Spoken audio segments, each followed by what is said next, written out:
Ayiwa février kalo tile 28 sanba fila ani 25 an ka foli be an lamɛnbagaw minnu bɛɛ lajɛlen sɔgɔlen bɛ an ka kunnafoni siraw la ni waatiw la malikura kɛnɛ dayɛlɛn kan filɛ ka bɔ studio 53 kɔnɔna la VOA soba la Washington DC an ka kunnafoni kuruba la olu filɛ nin ye bi.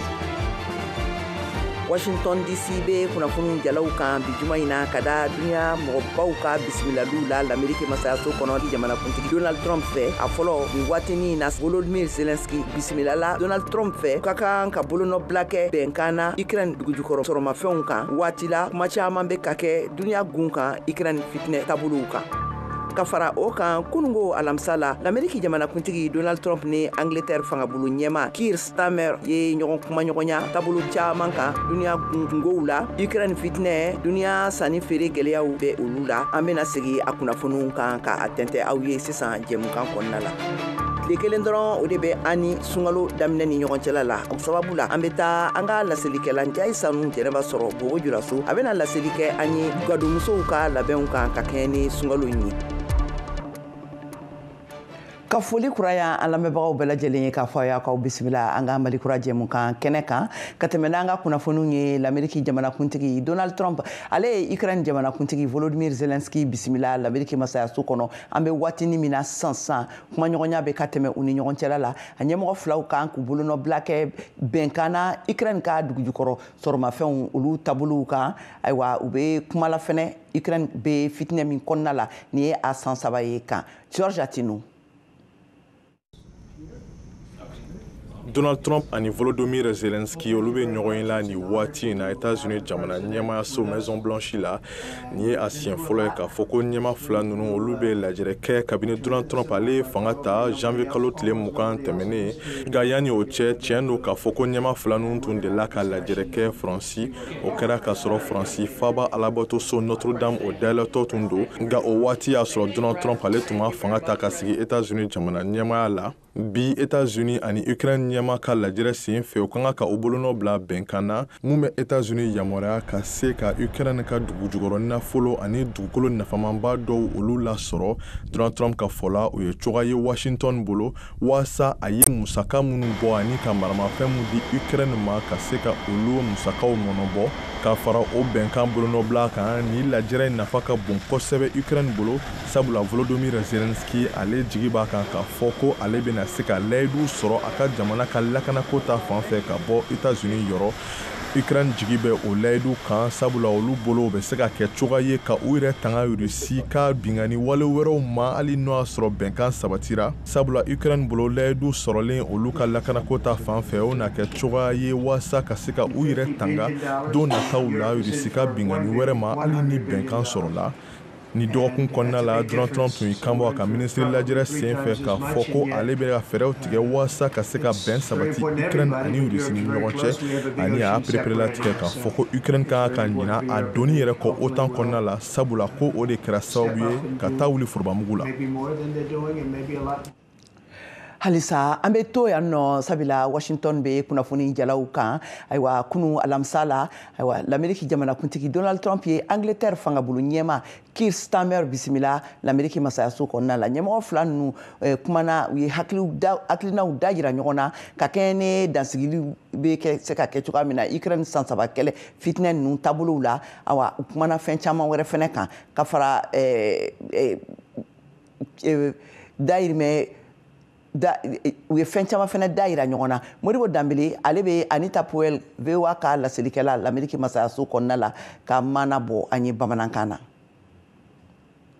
Amérique jamana ɲɛmɔgɔ Donald Trump ani Angleterre fanga ɲɛmɔgɔ Keir Starmer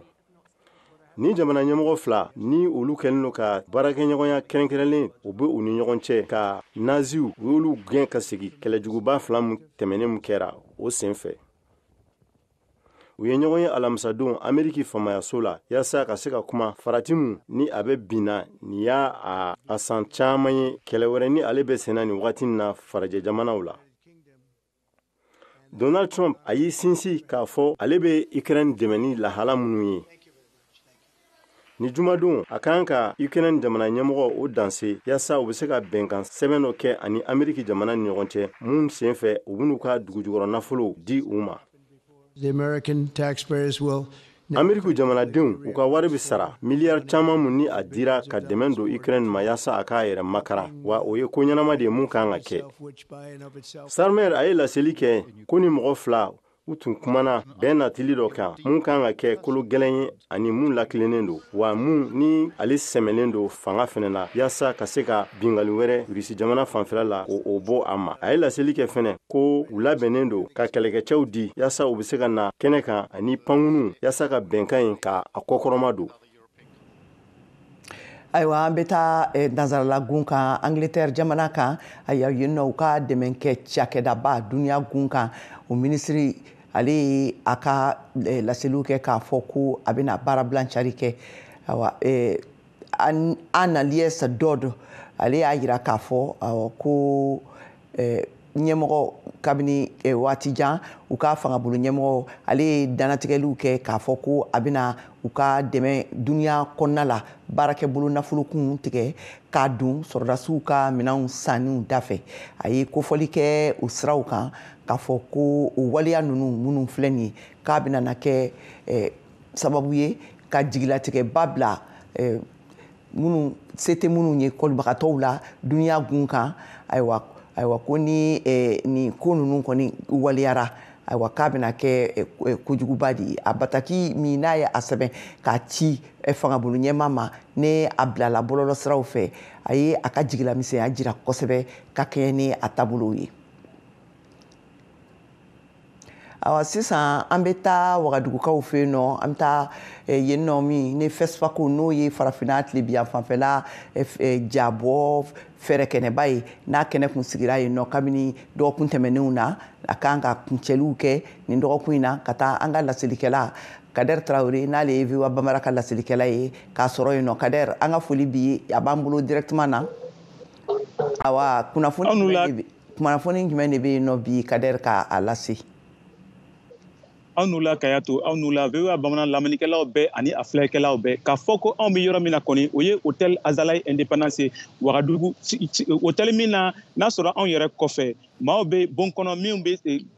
jɔnjɔn dira ka taa an min wele ko prix spécial du FESPACO ayiwa o prix spécial m'a ladɔnniya ko o prix o bɛ taa se i n'a fɔ prix ɲɔgɔnna 19 ma ayiwa a di kɔni a daminɛna a ma ban fɔlɔ nka anw bɛ se ka min fɔ an bɛ waati min na i n'a fɔ sisan Mali ka ja min ye fatɔw ye min ladinɛna ka bɔ Fuseni Mayiga fɛ ale ye jɔnjɔn sɔrɔ ka taa catégorie min an b'a wele ko long métrage documentaire ale ye UEMOA ka jɔnjɔn sɔrɔ ni o ye farafinnagun an ka jamana yɛrɛw ka ɲɔgɔn kafolo ye min ye ka se ka wari nafolo sabati jamanaw ani ɲɔgɔn cɛ n'an ko UEMOA ayiwa Fuseni Mayiga ale ye o jɔnjɔn sɔrɔ min bɛ taa se i n'a fɔ miliyɔn 5 ɲɔgɔnna ma o kɔfɛ fɛnɛ min ye k'a fɔ ko chrétien dinɛw ye o ye jɔnjɔn min bila min ye conférence épiscopale Burkina ani Niger ye o jɔnjɔn o taara di Alidu Bandini ma n'ale ye Burkina fasolankan dɔ ye min ye kalandenw yɛrɛ ka jabɔ ye an min wele ko film école o jɔnjɔn o taara di Côte d'Ivoire ka film dɔ ma ayiwa o kɔfɛ fɛnɛ min ye ɲɔngɔlɔ ye min ye denmisɛnw ta ye an min wele ko dessin animé o ɲɛmɔgɔya kɔni o taara di Sénégal ka jabɔla dɔ ma min tɔgɔ ko Fatou Bathily ayiwa an bɛ se ka min fɔ fɛnɛ ka fara o kan a ye ko ayiwa min ye Ghana ka président ye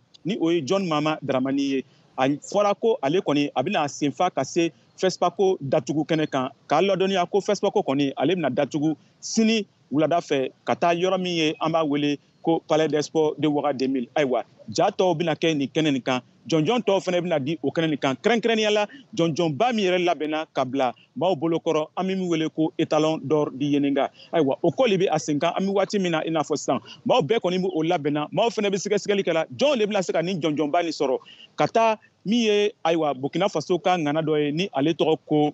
ale yɛrɛ ye jɔnjɔn dɔ sɔrɔ an bɛ waati min na i n'a fɔ sisan ni ale ye Dani Kuyate ye ayiwa ale ka ja o ye Katanga ye dɔ fɛnɛ bɛ yen Algérien ka cɛbɔ dɔ fɛnɛ ale ye jɔnjɔn sɔrɔ sisan prix spécial la ayiwa sɛgɛsɛgɛliw kɔni maaw kɔni u ka hakilinataw fara fara ni ɲɔgɔn kan bɛɛ b'a miirira min bɛna se ka jɔnjɔn sɔrɔ nka sini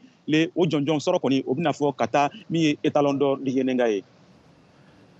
Ayiwa an ka foli bɛ i ye Kader k'a fɔ an lamɛnbagaw ɲɛna nin tun ye an ka laselikɛla ka bɔ Wagadugu a bɛ FESPACO kɛnɛ kan ka laselikanw ye awa an bɛ foli kɛ a ye awa sisan an bɛ a ɲini an ka mɔgɔw bɛɛ lajɛlen fɛ lamɛnnikɛlaw bɛɛ lajɛlen fɛ a ka to nɛgɛ kan nin y'an selen ye an ka jɛmukan tako fɔlɔ kuncɛ waati ma an b'an tulo kɛrɛ mun bɔ sisan a ka segin ka na kɛnɛ kan ka na kunnafoni tɔw laseli kɛ aw ye a k'an bɛɛ sɔn ye.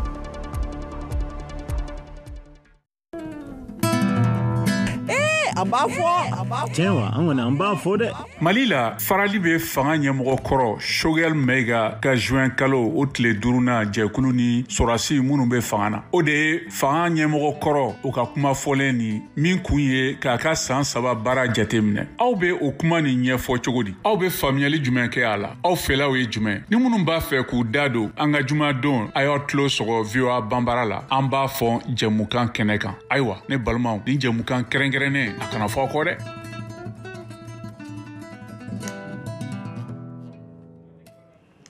ayiwa sisan ni y'an seginne ka na an ka kɛnɛ kan awa k'a fɔ an ɲɛna an lamɛnbagaw bɛɛ ɲɛna aw bɛ VOA ka kunnafoni di kan ka lamɛn Malikura ka bɔ studio 53 kɔnɔna la VOA soba la Washington DC awa sisan ka tɛmɛ n'an ka kunnafoniw ye tile kelen o de bɛ an ni sunkalo daminɛ ni ɲɔgɔn cɛla la o sababu la an ye wele bila Imam Hassan Bori ma ale ye Badilabugu Tijaniya Zawiya kalifa ye a b'an bolo direct la nɛgɛ kan an ka foli b'i ye Imam Hassan Bori i bisimila an ka kɛnɛ kan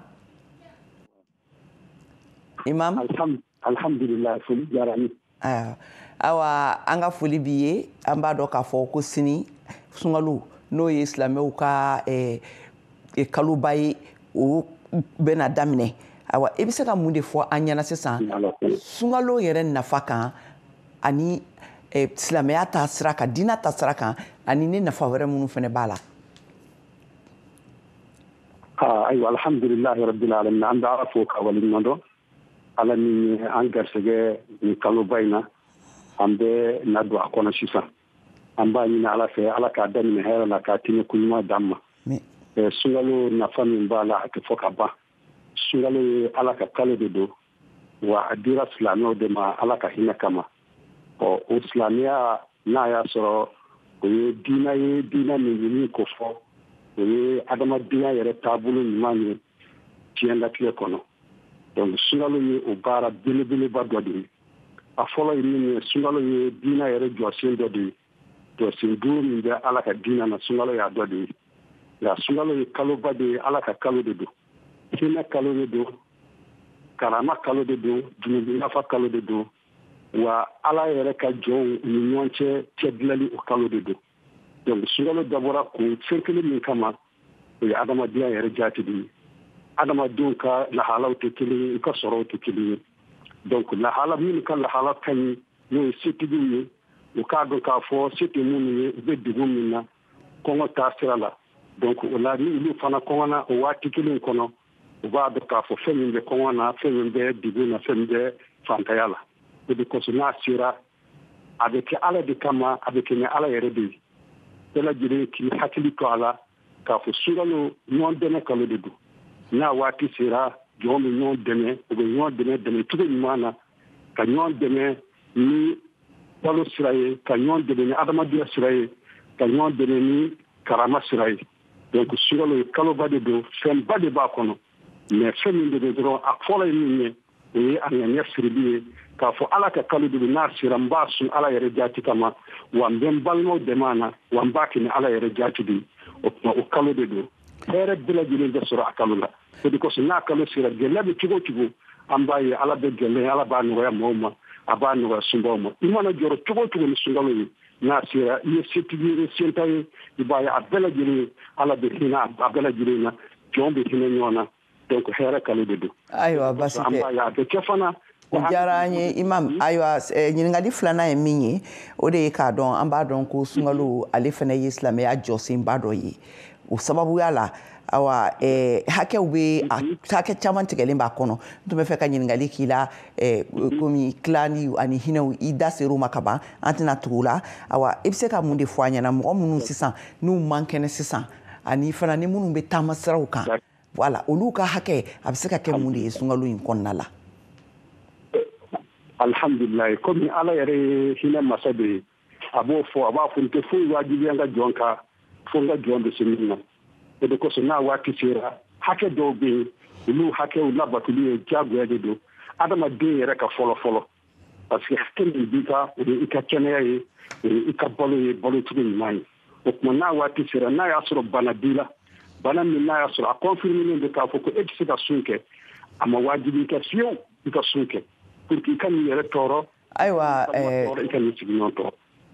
ayiwa Imam anga foli biye ka fo anga anlamɛbaga bɛɛ lajɛlen ɲɛna ni ye anga Cheikh Imam Ba n'ale ye Badlabugu Zawiya Tijaniya imam ye o alimami do Cheikh Hassan Bori ale ka kumakanw de tun ye ninnu ye an ka foli bɛ a ye sisan an bɛ tɛmɛ ni an ka kunnafoniw ye an bɛ an semafa ka taa Bobo Julaso an ka laselilikɛla Njayi Sanu ale bɛ ka an makɔnɔ yen nɔ musow ka kɛnɛ kan awa Njayi i bisimila kɛnɛ kan mun b'i bolo bi ko sunkalo ye sini ye i yɛrɛ ajalama don. Kayatu anula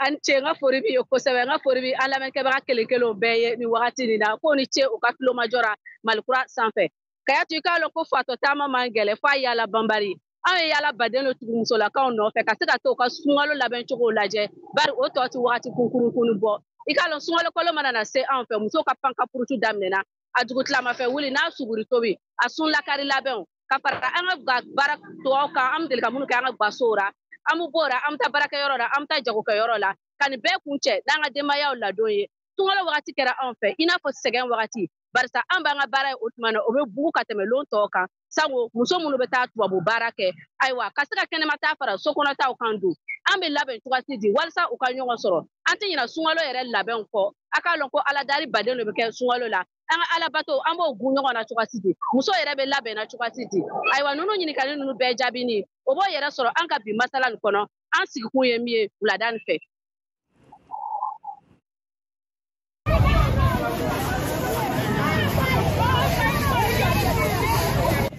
Filanan pɛliw burɛtiw fu ni safinɛ minɛni bolow la musow bi baara ra ɲɛ Julasoba misiri baara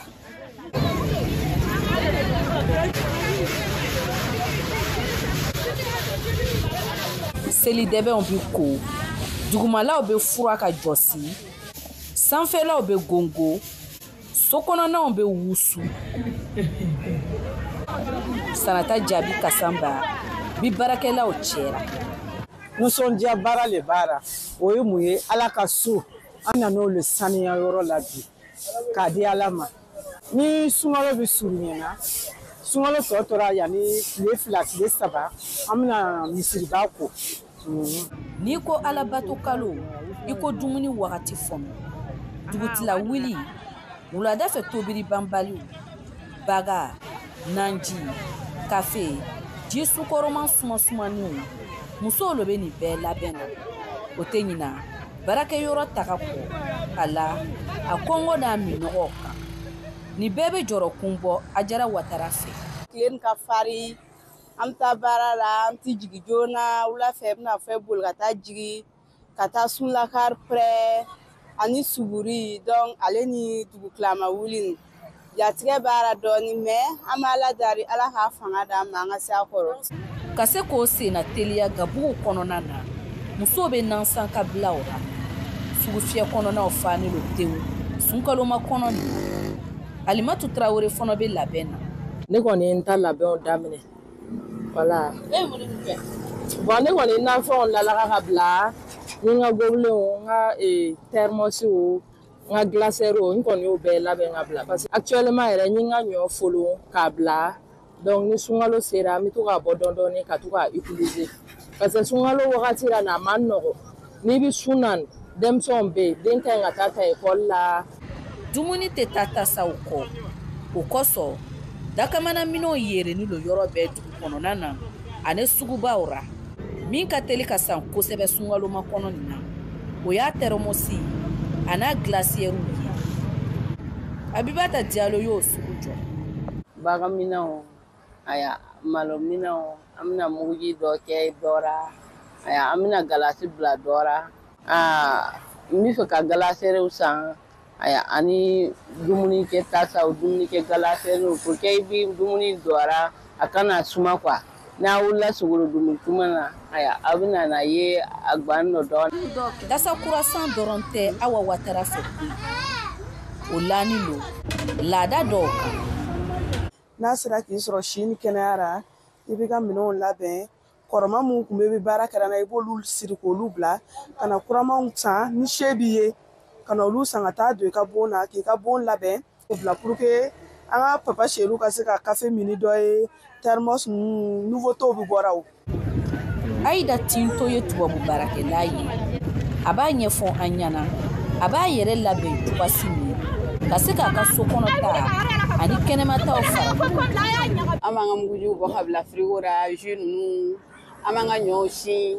n'an y'an ka ɲɔmuguw sin k'o bila, an b'an ka nafuw tigɛ ka bila o frais. La ni wulila ten 4 heures du matin su, allez, an b'an ka nanw tobi k'olu bila, et puis n'an jigira ka bɔ baarakɛyɔrɔ 16 heures a tɔ ka nɔgɔ. N'i bɛna malo lo tobi, i bɛna macaroni lo tobi, walima i bɛna to lo tobi, i b'ale kɛ joona wara o tuma na temps bɛ yen, i bɛ se ka frite dɔ kɛ ka bila nɛgɛrafɛn ye, ou bien crudité, ou bien sɛ, voilà, i bɛ se k'ale kɛ ka accompagner n'a ye. Alala muso kɔni bɛ sen ka jɔra sun kalo la. Sulamaya dina na, o sɛgɛn tɛ tora fu kan. An y'o lɔn Bata Sawadogo sabura, o min bɛ Sulamajɛkulu serifira.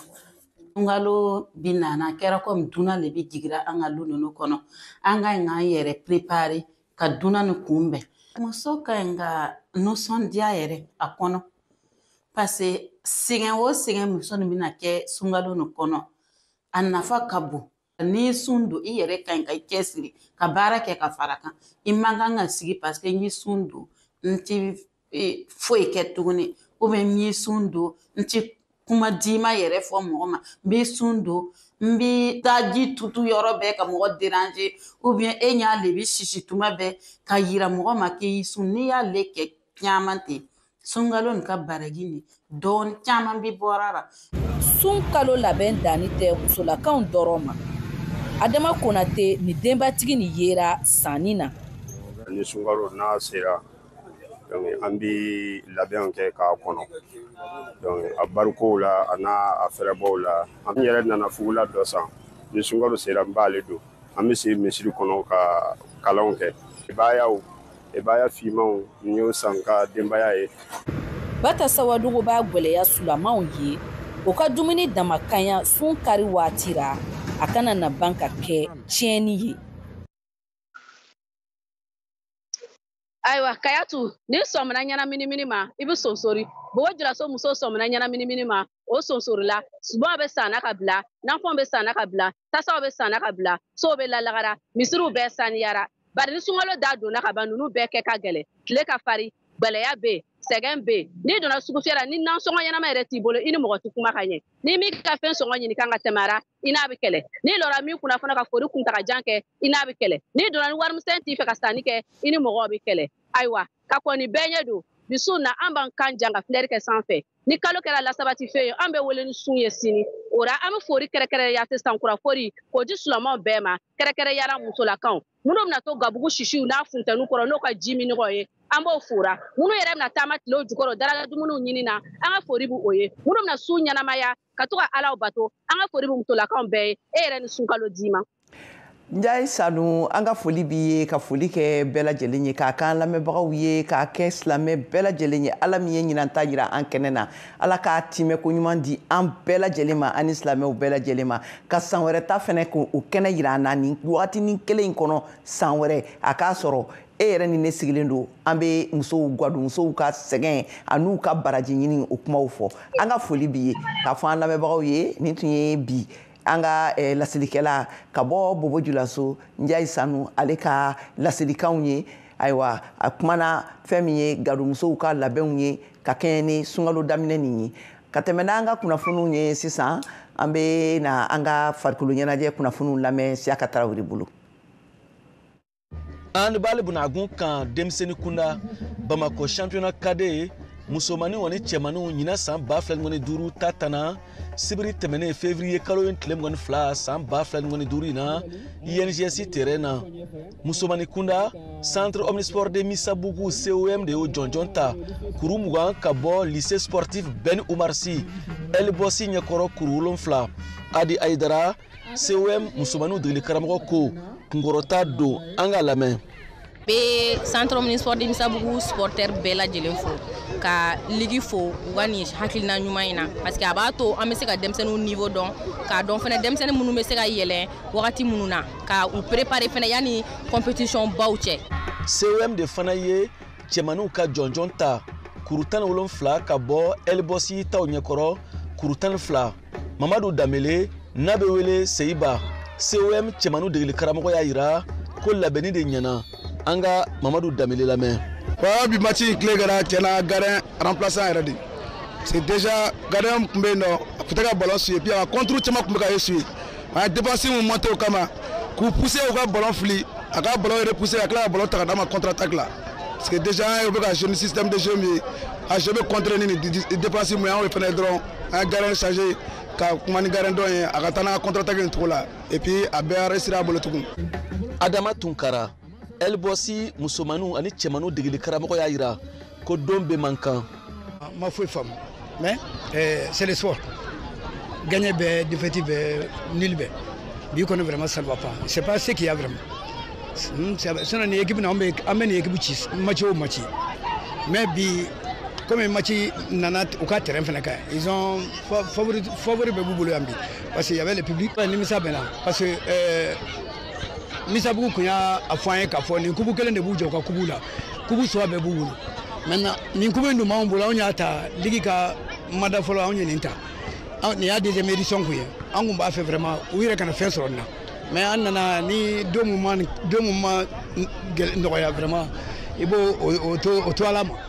Kadew ni juniorw de bɛ Mali jɔyɔrɔ fa farafinna kɛnɛw kan o de la ɲɔgɔndan in b'a kunbɔ nka o dɔrɔn tɛ. Colonel Abdoulaye Koulibaly Bamako handball ligue ɲɛma. Programme dɔ sigira salon n'an b'a fɔ ma ko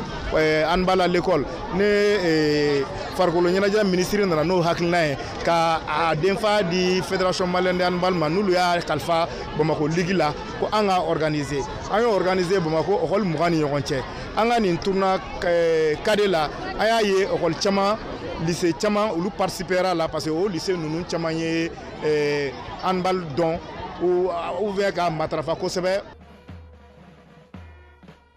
Jɔnjɔnw dira wolomasiri tabaw ka fanfare ka foli duman in kɔrɔ VOA Bambara tɔgɔ la Bamakɔ Siaka Traoré kala seli don. Ayiwa ka a fɔ an lamɛnbagaw ɲɛna nin bɛ dansigi kɛ an ka bi kunnafoniw na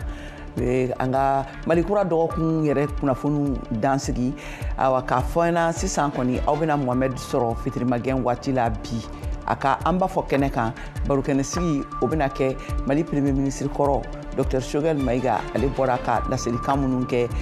dɔgɔkun kɔnɔna la olu kan ka hakilijagabɔ kɛ o kan n'aw bɛ fɛ ka don jɛmukan kɔnɔ awa a bɛ se k'aw sɔgɔlen to an ka kunnafoni siraw la ka foli ani tanuni lase an lamɛnbaga bɛɛ lajɛlen ma ka foli kɛ fɛnɛ silamɛw bɛɛ lajɛlen ye ala min ye ɲina sunkalo timɛ jira an na a k'a timɛ jira an na tuguni san wɛrɛ k'a latɛmɛ ko ɲuman k'a di an ba salon ɲɔgɔnma y'a sɔrɔ dɔw bɛ yen nɔ olu y'a daminɛ awa ɲina olu tɛ yen awa ala k'an kɛ ala ka sini kɛnɛya di an ma k'a latɛmɛ ko ɲuman k'a jira an bɛɛ lajɛlen na ka foli ni tanuni kɛ aw bɛɛ lajɛlen ye a b'an ka kunnafoniw sɔrɔ an ka kunnafoni siraw kan an ka bɔlɔlɔ siraba voabambara.com walima an ka pagew kan Facebook ani YouTube kan ka foli kɛ an ka radio partenaires n'an ka télévision partenaires bɛɛ ye awa ala ka sunkalo ja k'a timɛ ko ɲuman di an bɛɛ lajɛlen ma ani silamɛw bɛɛ lajɛlen ma a k'an bɛn waati wɛrɛ.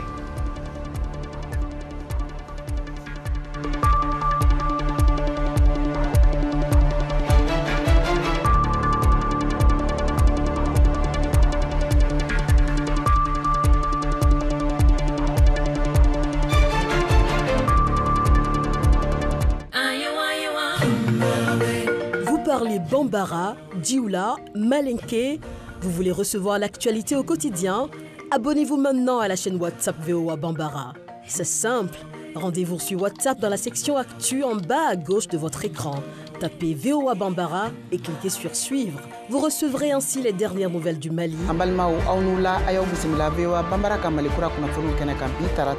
du Burkina Faso, du Niger, de la Guinée, du Sénégal, des États-Unis et même des cours d'anglais en Bambara. How do you feel? Ne manquez rien, rejoignez VOA Bambara sur WhatsApp. VOA Bambara ka tabale kusika ni VOA Africa kuna funi tukala.